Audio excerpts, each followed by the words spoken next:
menangkit dalam tentang apa kita tangkapi tentang virus corona. Nyan adalah makhluk Allah.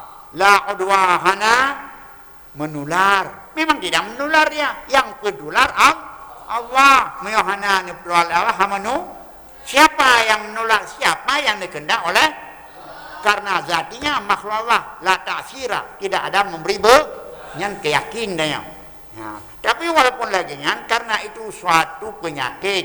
Ya, Nabi apabila sakit dia mau ubat. Ya, ubat lah menurut kemampuan ubatnya karena patuh perintah bukan untuk masalah sakit bolehnya obat jangan Allah. Lebih-lebih lagi mesti katanya al-himayah ra'sud dawa negeri Nabi. Berobat himayah menjaga dari penyakit itu adalah obat utama. Al-himayah khairun minal mu'alajah. Himayah lebih daripada karena kata depu yang jamak rupa baik kena pakai gelum. Apakah pakai gelum itu dilarang? Bukan karena ia kejamak nalaya ke Allah. Bukan. Karena jamaknya bisa mengundang penyakit. Laginya sunatullah. Rumah baik kena penyakit. Pakai ilmu karena apu iji musuh mengedanya bisa melakukan kebanyakan ada apu pakai tang pakai plastik maka hanat lanjang kawan.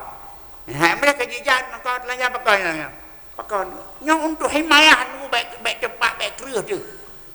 Hanat keun urang hanat hanat ya segai ke Allah ya kapu ini matre gemat hang keten tapi keperahnya ya Allah nyan salah surah nunggu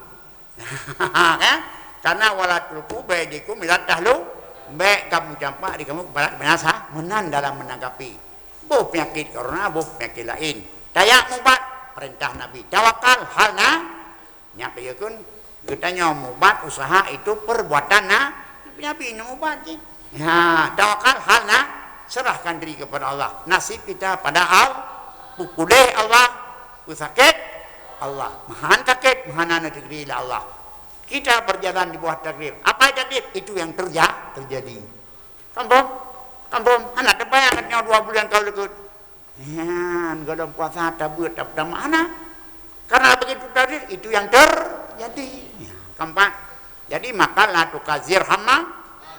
Jangan banyak angan-angan. Apa itu? Cuma baik. Apabila Allah mentakdirkan yang baik, sambulah dengan alhamdulillah. Apabila kenyataannya jahat atau dia bersahabat, maka kita bersabar. Dengan bersabar itu ada hikmah. Yang pertama, sekali kita merasa kita ini lemah. Allah yang punya kuasa. Kedua, kita bisa angan-angan dan bisa berpikir. Yang tadbir, Allah. Kita bisa berencana. Yang pelaksana, Allah. Jadi kelemahan kita ini makin lahir dengan musibah lagi. Yang keempat, dan menanti akan timbul muncul kepedulian.